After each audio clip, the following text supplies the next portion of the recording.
So, Sean. Yes. Did I tell you how fabulous you look, Damon? No. But did I tell you how glad I am to see you? You said it, and then I was concerned about the camera rolling. So let me to tell you. capture it. Let me tell and you. I stopped you. I want this captured, okay? Okay. But then again, they could turn the cameras off because it's coming from my heart. I got you. I'm really glad to see you. Thank you, Sean. I want to say welcome back. Thank you, Sean. But I need to tell you this too. Okay. We missed you. I feel like, okay. No, I mean, let me speak for me.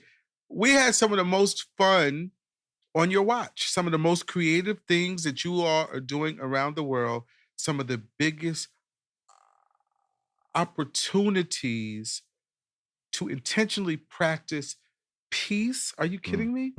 This is the movement.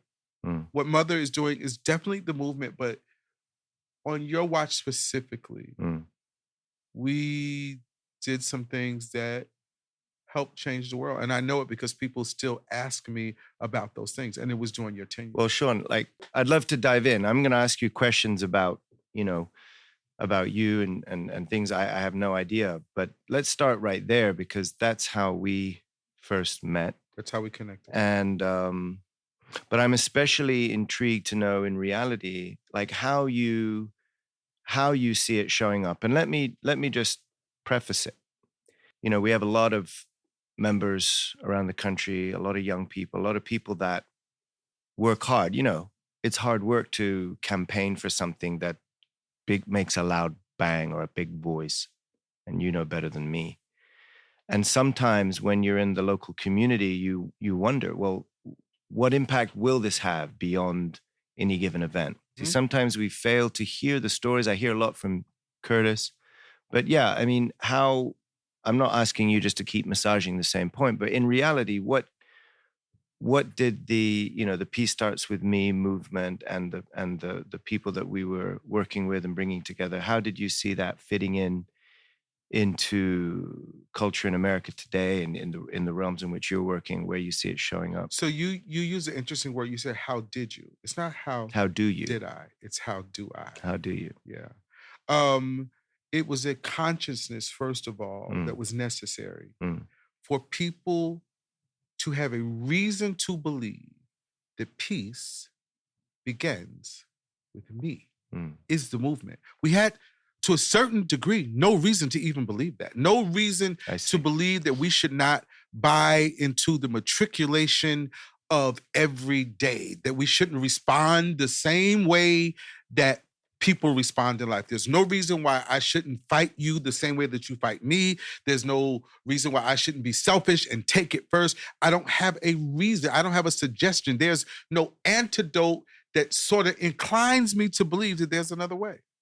So the consciousness of an organization saying it begins with me and investing into that thought to go into communities like we've done in Los Angeles and so many places where it is the talk of the street. It is broadcast. Do you remember Los Angeles specifically? For blocks and blocks and blocks, there were banners for weeks saying, it's coming, it's coming. And it came. Yeah. And you have a reason to say, who, me? Yeah. And the events say, yes, you. We're all here for you. And there was not a person that we targeted or demographic of a person, a age, a category, a sex, a nationality, even a religion that we went after to say peace belongs with me, that couldn't stand and join on that agenda and go, it does, and I'm glad to be a part. And so now it resonates. The peace proclamations that you made are like sound.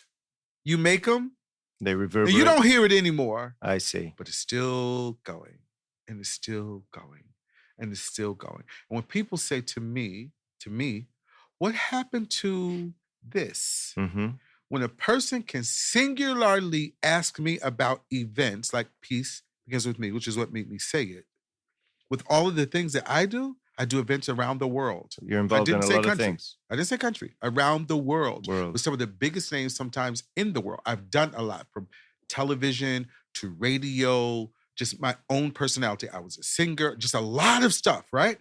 And when people can look at me and identify It's one small portion of time of something that I did that is likened to other things. I've sold out Radio City Music Hall, been to Wembley, like all of these things. And they ask about that. You know that that reverb is alive and active. Here's the responsibility and the charge. Yeah. It has to be fed. Yeah. It's a cosmic demand that the world doesn't know what to ask for in words, but the heart and the need of the land cries for peace. And there's no one who's taking responsibility. And then we have an organization that says, peace, it begins with me. And it gives everybody an equal place at the table. At the table. It makes them valid. It gives them a reason. They are sanctioned. They are crowned. You are it. It begins with you. And the same peace that I have is the same peace that you have, and the same peace that you have, and you have. And you could be the president of this great organization, or you could be a follower off the street. It's equal peace. And it equally is both of our responsibility. Equal responsibility too, yeah. I fear that people, as they should in business, have to answer numbers, and they have to answer, protocol, and did they meet this strategy? And there is always a politic-ish, well, this person said we should do this one said we should do this. So it comes down to who won and whose agenda, right? And so all of that is somehow what always feeds into people at the top of the food chain. But meanwhile, what this whole thing is about is boots on the ground. It's about people understanding that peace begins with me, and the hearts that are changed, the hearts that are tenderized, and they are ripe. They're ripe for the picking after this. I'm just a real guy. When it works for me, I'm real. When it doesn't work for me, I'm still the same real guy. Right. Yeah. And so when things hit me, and when they are meaningful to me, I'm a communicator. You acknowledge that. Yeah. And I want people to know what they do. It's not just another function. It's not random. I do a lot of those. I do big functions. You go in and it accomplishes what it set out to do. It does exactly what it's supposed to do. You sold the number of tickets. You did all of those things. And you walk and go, you go next. Right. It's my world. And I love it. I would never, it's my world. But it's a different thing when I have to twiddle my fingers and go, what was that? That was a part of something that was not just a job. It wasn't just an event. It was life-changing. And then here's a sad reality that I live in. I work in the faith-based community primarily. Yep. I know there is no derivative. I know I'm not going to go to another organization and go, hey, let's follow up with what they did. There's no place for it because it's one of the most unselfish acts that exist in our land today.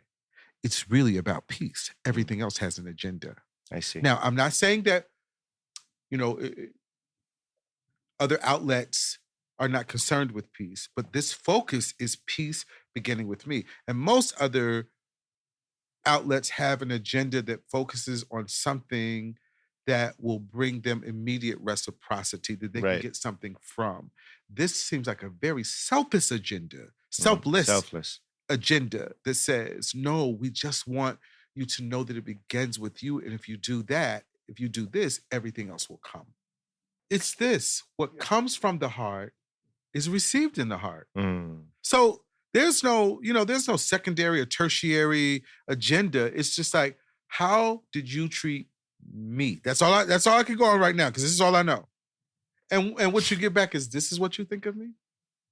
These flags and these dances and these colors and these banners and those artists and these speakers and this venue and these people, this is what you think of me?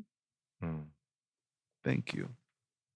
It's interesting. I think for us, what we see from within the movement, and especially coming from Asia, Mother Moon is a woman who is, by all accounts, like both from my personal testimony and everyone around her. This is a woman who is thinking of 8 billion people, right? She's really thinking about all of us, regardless of, and how to bring about a peaceful world and not just plant some seeds, but like she's 81 and her prayer is, I want to see it in my lifetime. Now, how many of us can even believe that things could settle down in one country, let alone globally? This is what she's living for, and sleeping less than 2-3 hours a night because she can't. She's and so yet from the history of the movement, and also to some degree really the culture in Asia, there's a tendency to focus on the centrality of her being, which is important. But what we were trying to do, I think, with the American expression of this was focus equally or more so on the purpose of her being. So the fruits of the dream with that she's dreaming, and what is the outcome of the prayer she's praying. And I got to say, just so you know, it was risky at the beginning because we were doing some things, some new ways. The heart and the culture is all the same, but how we express it. And I do feel like just that's the role that America can play for the world. Whatever dream is popping up in whichever part of the garden, it's like when it comes to the American marketplace, when it comes to the American heart, and it can be expressed in a way the world can receive, then it's something that can expand. And so it's great to hear. It's great to hear that it's meaningful in the hearts of those who participated, because I think you're likening something to like measuring results in a certain kind of way, but it's really, I don't know how much Mother hears about the repercussions and the echoes. I don't know. Here's something that I would like you to take into account. The culture that we live in now are new ears. Mm-hmm. They're new ears. Yeah. They're new ears. And they won't hear old voices. Right. Old voices has nothing to do with the chronological age. Right. They won't hear what used to be. Yep.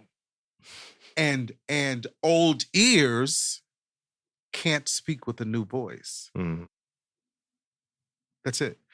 So when you know that you're the new voice, see, I don't know. You know that she spends 2 to 3 hours a night sleeping because she's focused with this.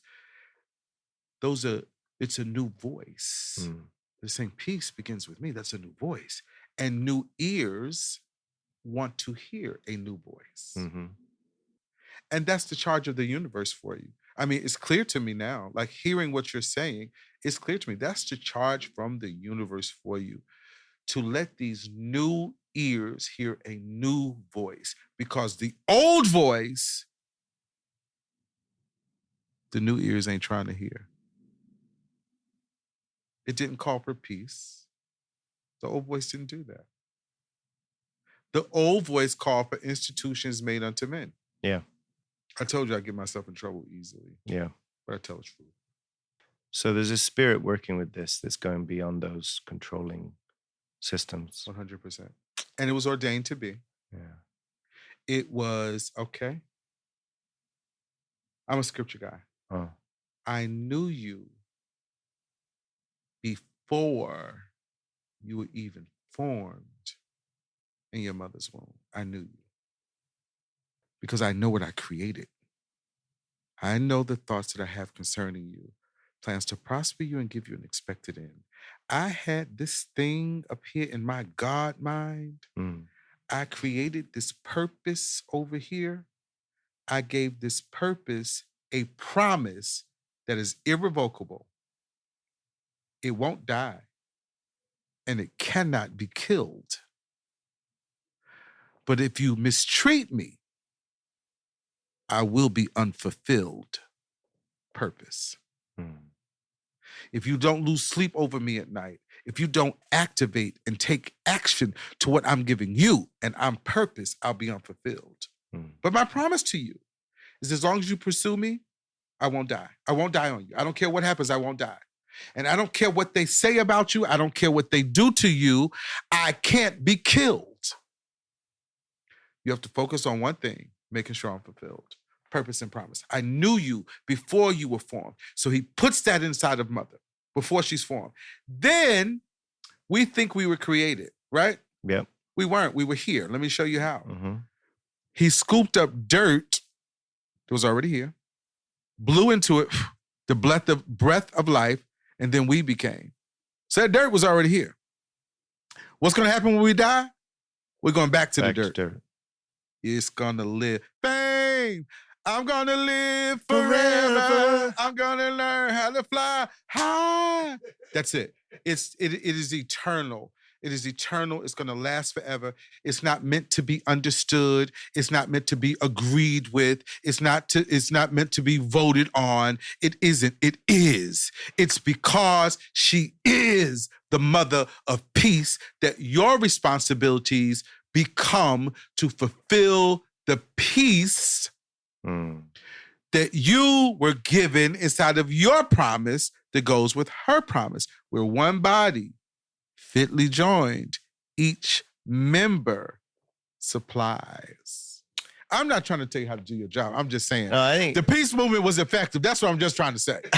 Y'all, it was one of the most effective, revolutionary things. I'm really just trying to, we went off on a whole tangent, I'm sorry. What I was really trying to say is, Damon, I'm really happy to see you back. It is not that we didn't do anything else when you weren't here. It's not that. Mm-hmm. I'm saying it wasn't the same. I said it. I mean it. And I'm really glad to see you, and I'm really glad to have you back.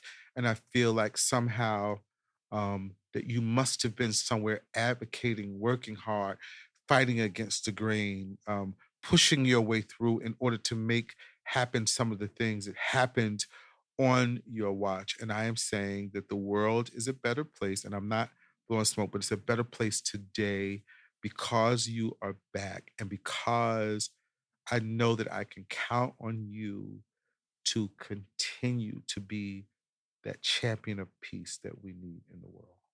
Thank you, brother. Thank you. And I mean it. Thank you. Thank you, Sean. I mean it.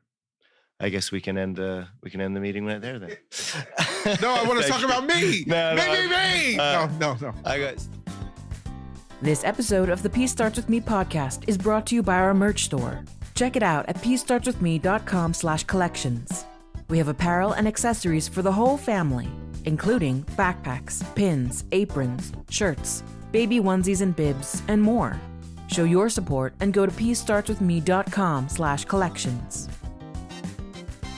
So, Sean, yes, it's really refreshing and kind of like unexpected to hear. It's not about the personal commentary as much as that's great. It's like to hear people in the community at large respond objectively in ways that perhaps the old ears aren't used to. That may be why you will wonder if words even getting back up the chain, because it's like it's music that we're not used to hearing. And so just for that, thank you. Really thank you. And thanks to all those that keep the echo going. So for you, like the first time we sit down, we were running during campaign season, but you're always busy. You're always on the move, world renowned. One of the questions I got to ask you is, being so fulfilled or fulfilling so much purpose in your own life, in your own work, you're also a promoter of others. And to do so, you got to throw yourself into that 100%. What's that like for you to be in your own right, somebody worthy of recognition, worthy of promotion, and yet still throwing your all your weight behind promoting others at the same time? What's that like for you? Such a good question. I have never, ever until now considered myself. I just didn't. There were people who trusted me to do something for them. You can trust me. If you give me something to do, if you have an expectation from me, if you think that this dream that you have, that these hands are capable of achieving it, and you trust it to me, it's getting done. And so I've lived my life working on behalf of other people. And if I would be completely honest, I have lived also being unfulfilled. Because as much as I could do for other people, I was always excited to see them get there. I never had, a when is my turn moment, any of that. But there was something else intrinsically in me that I felt was not being answered. I felt there's so much more that I would say if I had that same opportunity, or if I had that platform, or um, I'll say this. Let's go back to what we're talking about with the peace movement. I don't understand why some artists just didn't demand, I must talk to Mother. I have to talk to her. I've been here 4 or 5 times. I got to talk. She needs to know what's going on. That would be me, right? I see. But I haven't had those opportunities. Most recently, I have started to ponder after I had a birthday, of which the person shall remain nameless. Someone else's birthday? No, my birthday. Oh. But during this birthday, there's a very good friend that I have that gave me a fabulous birthday party in their home. They shall remain nameless. I wouldn't call his name if you asked me to. Even if he was sitting right there, I wouldn't. And I had this birthday. It was my 55th birthday. Okay. And happy birthday. Thank you. And I really started to say, so God, I'm not young anymore, but I feel young. Yeah. I was like, but I just want to make sure that I'm doing all of this stuff that you want me to do, and that I almost gave him permission to take time and think about it. And the answer was resounding and quick. No, you're doing none of the stuff that I told you to do. But Father, I have done this, and we've done this, and it's all been for you and for your glory. And he said, it's great. And I gave you the ability to be this, and all of that has had you operating here. And it's been fabulous for all of them. You got them all there. You never missed. But I called you to be this. Your consciousness, your awareness is greater than this. I said, but they're great. Everybody knows their name, and they're popular, and they're famous, and they're wealthy. He said, and I'm God. I created you to be this. You've been operating doing this, and you have become pleased with the applause of man. And I am sitting here patiently, not disappointed, but I'm waiting for you to realize what I've put inside of you. When will you become what I ordained to be in the beginning? Wow. Because you can do more work, greater work than these shall you do. So this is coming up for you now.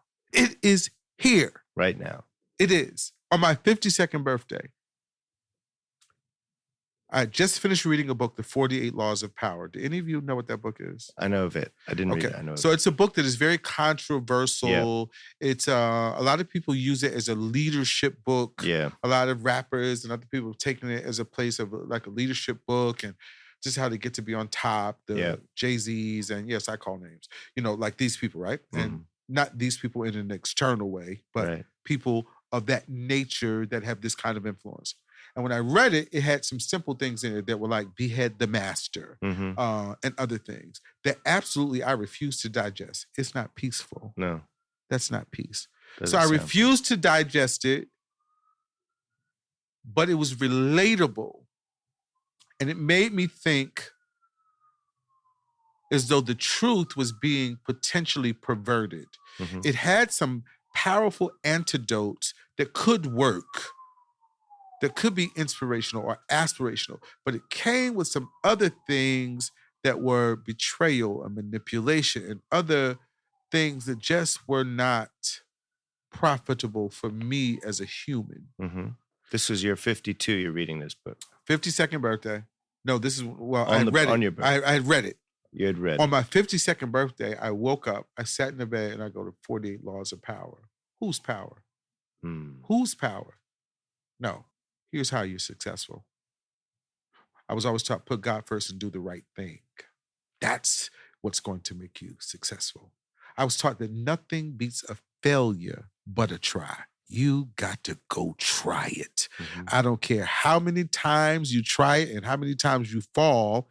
It's impossible to fail if you try. There is no failure when you try. You may not get the goal yet, but trying eliminates failure. Failure is not attempting to do it.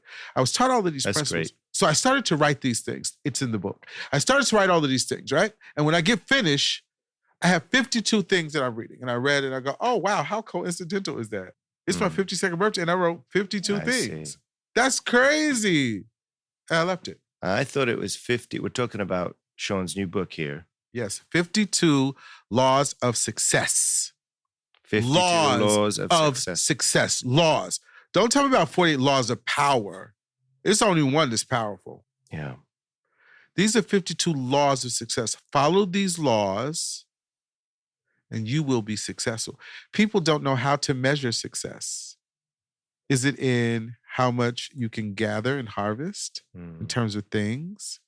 Is it in raising a family? Is it in how much wealth you have? Is it in influence? Is it in how much chaos you can create? Is it how popular you become, be it good or be it bad? What is success? And so I answered those questions. And then I started to really hear what I was just telling you about God. I really started to hear around this time, I've given it to you. I went back to those 52, which wasn't laws of success things, just those 52 principles that I decided I was going to adopt these and not let these 48 laws of power even get into my psyche. I wanted to be prepared to talk to other people that even seemed like they were functioning in that area, to have other things to strategically talk to them differently about, to weigh in against this thing that they were buying into. Because ultimately, they were buying into evil. I said it and I meant it. And so I did these 52 things and then they became my 52 laws of success, and they were just these things. And I realized that these things, like nothing beats a failure but a try, put God first and do the right thing. Those things were things that I knew what they meant. I knew what they meant, but everyone else may not know what they mean. So I decided to do just a paragraph to go with each one of them if someone needed to know what it was. An explanation. Well, when I read the paragraph, in a very non-arrogant way, I started to say, this is good. Like, whoa, this is really digestible. I get it. And then I said, what you can't do is entice someone with this thought and leave it to them to defend the thought, because then it becomes subject to their interpretation of the thought. You can't do that. You have to explain it. And those explanations that came from the paragraph, which came from the principle, became chapters. So you have 52 chapters. There are 52 chapters. And then I realized that there are 52 weeks. 52 weeks. In a year. Yeah. If you really study the word sabbatical, it was 1 year in the Bible. And so I want people to take a sabbatical from mundane and ordinary. The scripture says we're in the world, but not of the world, right? So be on your job, be a husband, be, a businessman, be everything that you're supposed to be. Be in it, but not of it. For 1 year while you're on sabbatical and you're learning the power of you becoming successful in your own divine right. It is learning how to cancel the noise, how to become a distraction destroyer. Distraction destroyer. Most of the things that happen around us are distractions that keep us from, I knew you before you were formed in your mother's womb. They're all distractions, people, places, things. The book talks about when life happens, you know what you do? Happen back. It's gonna happen. Life is gonna happen. As a child, every child is taught this, and we're talking about peace, but every child is taught this. If somebody hits you, what do you do? They say hit them back. That's what we're taught. So if life happens, happen back. Happen back. You don't get a chance, life, to tell me that because this unwarranted, unmerited event took place, you get a chance to destroy my existence. No, you don't. What I will do is confront to you with what it looks like after that happens and you still see me succeed. That's what you're going to be confronted with. Now, you just got yourself into trouble because now I'm going to show you what it is that everybody else buckles under. I'm going to show you what it is, not only to survive, but to thrive it. I'm going to show you how powerless you are. That is what the 52 Laws of Success is. And I'm hoping people take a sabbatical from what they think they know, from what they have experienced. And they will be in the world, but not of the world. They will be entrenched in these 52 laws of success, finding out how to be successful in their own right. God never, ever creates or does anything for no purpose. There's not a person on the face of the earth, including every homeless person that's walking outside in New York City, that does not have a purpose. Go back to what I said. I won't die. I can't be killed. But if you misuse me, I will be unfulfilled. And so there are so many people whose lives are unfulfilled that are not living inside of their creation because they have not yet had the opportunity to learn that they can be successful. So this is interesting, Sean, because like we're starting with the question of you, your life's work, so excellently pursuing the promotion of others. And then with the question of how you're stepping into your own, I mean, your answers explained to me, you're stepping into your own purpose at a higher level. And the thrust of this is coming through this work, this book, but what's interesting is that the book itself and the purpose of this book, this is like at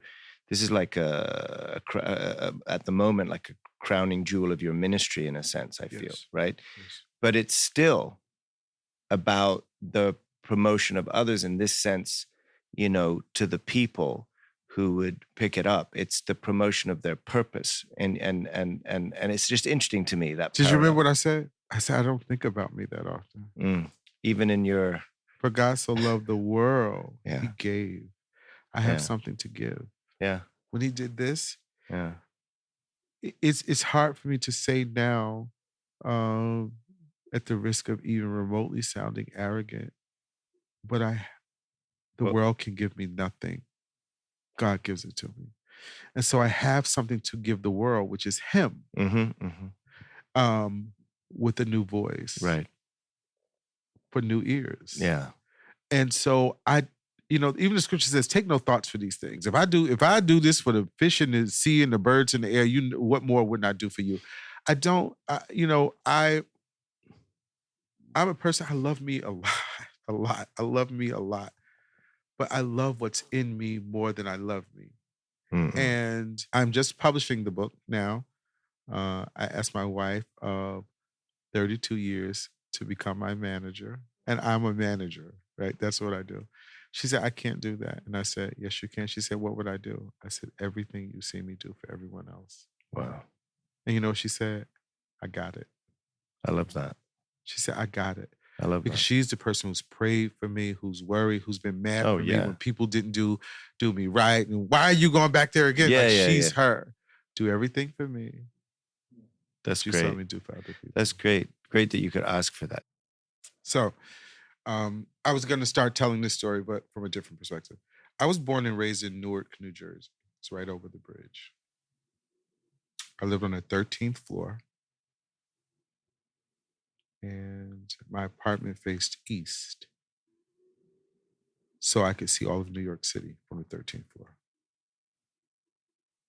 The truth is, downstairs, I could hear what was happening in our alley. It's a place called Georgia King Village. I'm so proud of being a product of Georgia King Village. It's a tough place, though. And I could hear the addicts that were shooting heroin in the alley downstairs. I could hear them just as plain as day. I've seen a person get hit by a car twice. And it was always someone who was running to the liquor store. There were 2 liquor stores across the street from each other right in front of where I live. But I watched television. The Jeffersons were moving on up and they were right in New York City. And Barney Miller was right in New York City. And Carol Burnett talked about Bergdorf Goodman. which was right in New York City, and about Terry Muglier, whose gowns she was wearing. I knew nothing about this, and I had a dichotomy of a reality. Here was really what was happening. What I'm watching on my TV right here is right there. It's literally right there. So I had to choose what was really reality. All of them were tangible. If I only wanted to watch TV and focus just on TV, that's what it would be. If I wanted to be like or succumb to what was happening down there, that's what would be it. If I wanted to go over to New York City and explore all of these things that I was hearing and seeing and figure out how tangible they could become, I could. My mother was a single mother, and she always taught us, wherever you go, you'll always be the best person there.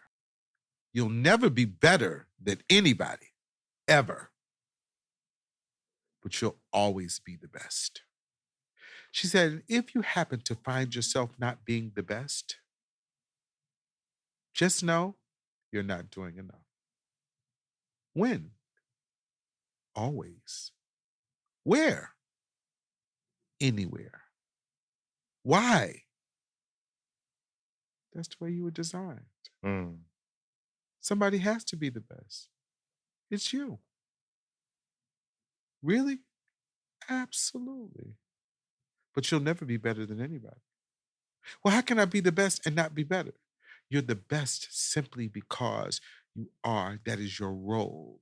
Someone has to be at the top, someone has to be at the bottom, but everybody is equal. Your role is to be at the top and be responsible for anyone who is next to you or below you. What about those that are above me? If they're above you, you're not doing something correctly. You'll always be the best. That is intrinsically what was planted inside of me from a child. I believed it. But imagine the wisdom that this woman had to have to tell you, you'll never be better than anybody. So you can't go around thinking you're arrogant, give you a sense of responsibility to everyone, but always know that you had a place and a right to be at the top of the heap. Now, did she really think that I was always going to be the best everywhere? I don't know. I don't think so. I don't know, but maybe. But do I always strive to be there? I do. And do sometimes I fall short? I do. But it's kind of like shooting for the moon. If you go for the moon and you just wind up among the stars, you're probably still in pretty good company. This episode of the Peace Starts With Me podcast is brought to you by our merch store. Check it out at peacestartswithme.com/collections. We have apparel and accessories for the whole family, including backpacks, pins, aprons, shirts, baby onesies and bibs, and more. Show your support and go to peacestartswithme.com/collections.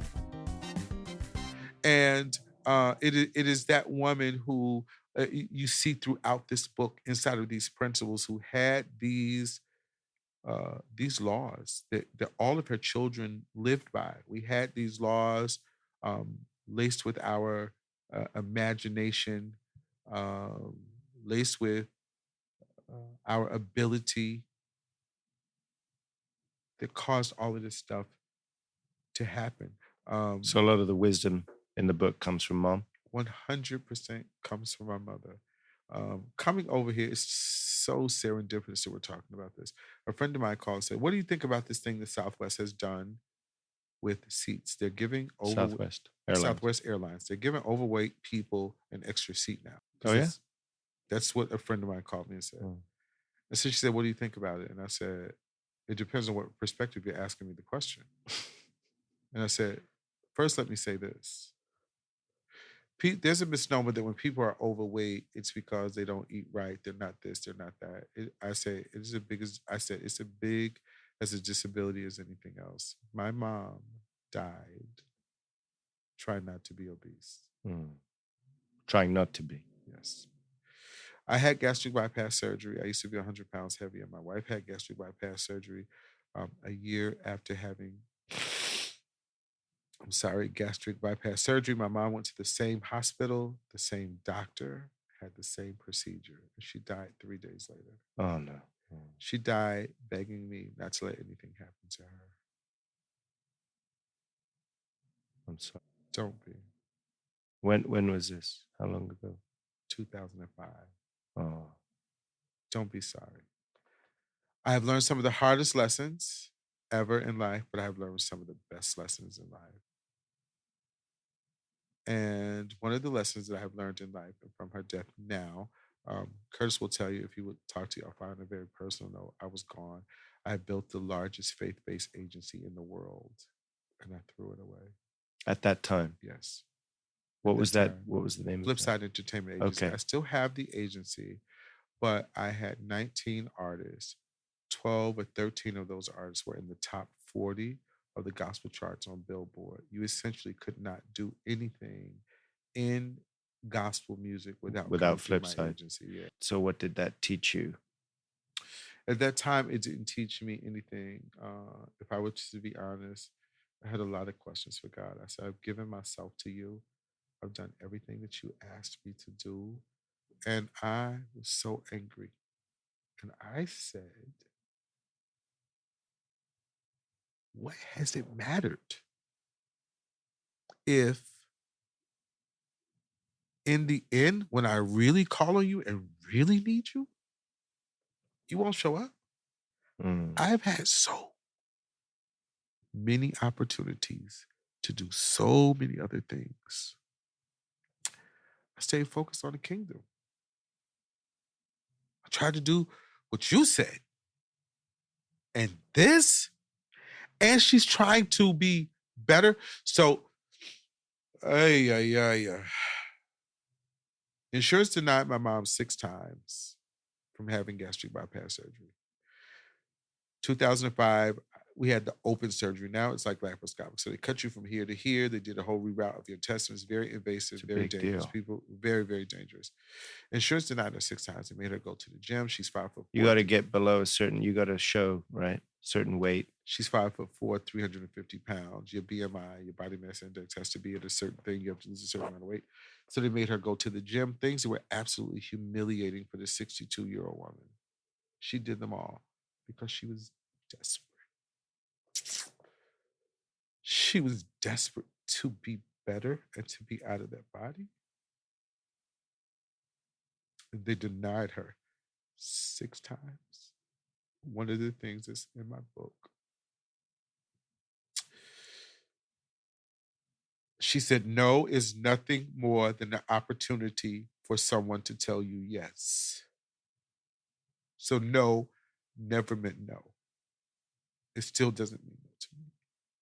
Wow. So I paid $24,000 for her surgery. Insurance wouldn't do it. They told her no. It's an opportunity for someone else to tell you yes. So I told her yes. She died. So I was riddled with guilt. Yeah. I feel like I paid to kill my mom. She was literally me and my wife's best friend. That's the crazy thing. Oh, she's my best friend. She's my wife's best friend. 10 years after my mother was dead, when I finally started to come back around, my wife said to me, I got to tell you something. I've been worried about you for 10 years. About this thing. She said, but it's my turn to grieve. I lost my best friend. Oh. She's my mother-in-law. She's your mother. She's my best friend. I lost my best friend. Do you know what it is to lose a best friend? I said, yes, I lost her. She said, no, she's your mother. And I have a mother who's my best friend in the rights of a mother. But she was my best friend. I'm so angry with God. I'm so angry with God. I'm driving through the tunnel and I'm a mess. I would call Curtis. I cursed God. I told him he was a punk. You said if you curse you, you'll die. I'm cursing you. Why ain't I dead? You don't even deliver on your word. I don't know if I believe nothing about you. I'm driving through the tunnel. I would call Curtis, literally. Curtis and Hezekiah Walker. And I had no words. I would cry on the phone. 30 minutes. And I said, okay, bye. I was heartbroken. And I was heartbroken also, not just because of my mother, but because I paid for it. I wanted her to experience this new thing that I experienced through weight loss.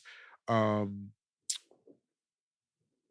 was just getting primed to do all the stuff that I knew could get her, to the life that she wanted. It was working. And it's just like, why do you have to die? I'm driving through the tunnel. It's 10 years later. And I cannot, I just can't shake it. And just as audible as I'm talking to you, I hear these words. I did not punish you. I rewarded her. What? Now I can hear it in my head, what I heard in my ears, but I want to hear it again in my ears. I said, what? Say it again. Say it again. And I called him a bad word. I wanted to antagonize God. Just say it again. Because I heard you. And I'm hearing you here. He didn't say it again, but I heard him here. And I knew it was supposed to be that way. She had gotten a reward. She had gotten a chance to escape this thing we call life. And she had done her job. I was here. And I know that sounds real something. I was here. I was here. She gave me the tools. She raised me. She was given the responsibility of what God knew before I was formed in my mother's womb. And it gave me a hunger and a thirst to be everything that God needed me to be. But I couldn't become this that I am evolving into without feeling the loss and the debt that I have to everything that I've been given because she isn't here. So there's this tremendous amount of responsibility that is so welcomed. And it's interesting that I was able to shed a tear today because I can't cry when I talk about my mom anymore because I'm actually happy in the weirdest way. I'm really happy that she gets the promise. I'm happy that she was the person that got to usher me in. She was the portal by which I came. I'm excited at the work that I am supposed to do. And most of all, I am trusting God. I haven't done this for a long time because I can't figure out. This is what's crazy. If a person comes to me and says, hey, I want to do this. This guy does it all the time. He says, I want to do this. Let's go do this, right? It could be something I've never done before and I can do it. I haven't been able to figure out how do I get my book to the masses? How do I become a public speaker? How do I really infiltrate this system where everybody is trying to become, right? People want to become an author, become a speaker. I don't want to become any of that. I am. Right. I am. Right. I just want to take it far. I want to take it wide. I want to be of impact. Right. The same reason that mother can't sleep thinking about peace, I can't sleep thinking about transformation and empowerment. And your mother's connected to this. 1 million trillion gazillion %. But what had me stagnated for so long is I can't figure out how to do it. I can't come up with a strategy. I'm the guy that comes up with a strategy. And finally, it hits me. You don't have to come up with a strategy. All you have to do is be. You keep going. Right. And it'll be what I say it is. This whole thing today, I can't even explain it. To get a chance to release to the world with you all, the children of peace, for who I am, from the Father of peace, the creator, the originator of peace, and to find my existence fitting in where it should be, not where it should be. It's astonishing to me. And it lets me know that I'm moving as God would have it, in the right direction, and that it's going to be impactful and meaningful, and that there is a purpose, and that there are new ears who are listening to a new voice. And it wasn't for naught. It all makes sense. It's coming together, and no longer is it a canvas. It's now a picture. Nice. So as you sit here and we're just getting rolling with this thing, what do you think? What words of wisdom can you give to this, or what encouragement, or what do you see that's possible here? The thing that is possible is impossible. Mm-hmm. So whatever you can imagine is impossible, Mm-hmm. dig deep and go, it's impossible. That can't happen. That's exactly what's possible. Not only is it possible, it's plausible. It is probably the exact thing that's intended to happen at this very time on your watch. You look excited. Oh, I'm so excited about the impossibilities of what's possible. Impossibilities are more exciting than likelies. Correct. And the thing is, we are operating in the impossible. This woman is saying, we've got to have peace for 8 billion people on the earth. That seems impossible. That's what Mother wants. It's totally possible. And look, wait a minute, wait. And I'm sitting at the residence of impossible. You're the president, buddy. Yeah. Anybody got a mirror? Bring me a mirror. I want you to look yourself in the mirror. I want you to really understand you're the president of impossible. President of impossible.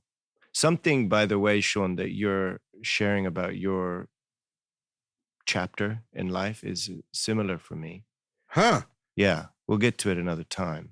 But I'm just throwing that out there because I love that. There is something about kind of what I'm hearing you share is also, it's acclaiming your, divine, unique role, claiming your victory, claiming the victory of who you are. And as much as we want to be there for others, and that's even embedded in the DNA of the work we're doing, we have to show up with what 100%. We've been given to bring. 100%. So yeah, Mother believes that peace is inevitable, even though it seems impossible.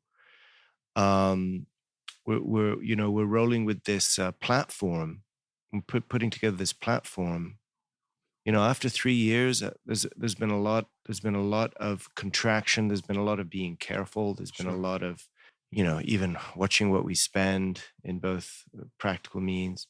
But we're trying to create a platform, and it occurs to me that meeting with people such as yourself and asking, how God works in your life and how God is working in your life today, and how you make peace a part of your life. One of the questions we want to ask everyone is something like, in any given situation where you can feel peace is absent, how do you see it starting with you? What experience do you have kicking it off from you and where you stand?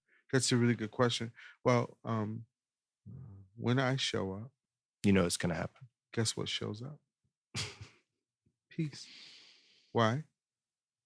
Because I understand something. Peace begins with me. I have to show up. So you're not going looking for it. I have it. I am peace. Mm-hmm. I am peace. You are peace. You are peace. You're peace. You have to choose whether you choose to be chaos, which never really works because it's not the intent and it's not the design. That's why it's disruptive. But the thing that brings calm and brings peace is peace. And it has to start with me. So everyone else can have every other reaction or action. Mine must be with the mind of peace. My response is more powerful than the initiating action. The power of the initiating action is really my response. So you put out the energy, but you actually maintain the equilibrium. it's really weird. I'm a knee-jerk guy. I'm a rah-rah guy. I'm instant to react. Yeah, that's me, like right away, right? Until that's my comfort zone. Okay. Right? So you like to activate. Mm-hmm. But if there's sparks confronted, right? When confronted with the opportunity to be who I am peace. When confronted with that opportunity, I always present it. And it's just like, it is such a startling contrast to my real existence, and it makes people go, huh? Yeah, we're fine. Well, Sean. Damon. My man. Damien. So how long are you in town for? Yep. I see. Going straight to the airport. Dang. Thank you so much for coming in. Hey, this was amazing. I was, if this makes any sense, I feel found. Wow. So I did this book. Yeah. Got a publisher. Yeah. I got the cover of the book. Dr. Jamal Bryant did the foreword, which is so eloquent, so befitting of which my friend told me that. I had someone else doing it for. He said, "Oh, ask Jamal." I forget sometimes. Sometimes I forget my friends that are my friends, right? And then what they can do and how they are. And so now I feel, this makes me feel very found. I feel like there's a purpose to it, and I get a chance to say it. This is really real. There's really a connection. And if you could connect with one, you can connect with a million. Yeah. You just, you need a system, you need a cycle, you need people that can help you. You need people that will feel what you feel and go, here's what we can do to be a part of that. The same way that I feel like I say, here's what I can do to be a part of peace begins with me. And I feel like, as I'm looking around, we're all different. We're looking around the room, we're all different, but I feel like we're one body, and we're what it looks like, one body fitly joined. It's not all the same thing, not all from the same place. Don't all do the same things, but it's all the same thing at one time. So I'm really grateful. Thank you all for my cry today. That felt really cathartic. So thank y'all. Let's get back to it. Let's do it. Let's do it. Peace starts with me. All the same. And we're all the best. Put it there. Appreciate it. There we go. Fantastic. Thank you, bro. Thank you. God I appreciate bless you. it. Thank you, sir. God bless you as well.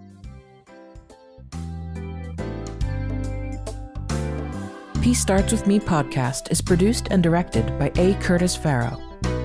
Assistant producer, Koichi Nakai. Associate producers, Albin Gaval, Ron Lucas, Terry Gadsden, and William Lagrateria. Editor, Albin Gaval. Audio engineer, Oji Bahian. Media director, Robert W. Alexander of 360 Wise Media. And PR and branding by Irving Street Rep.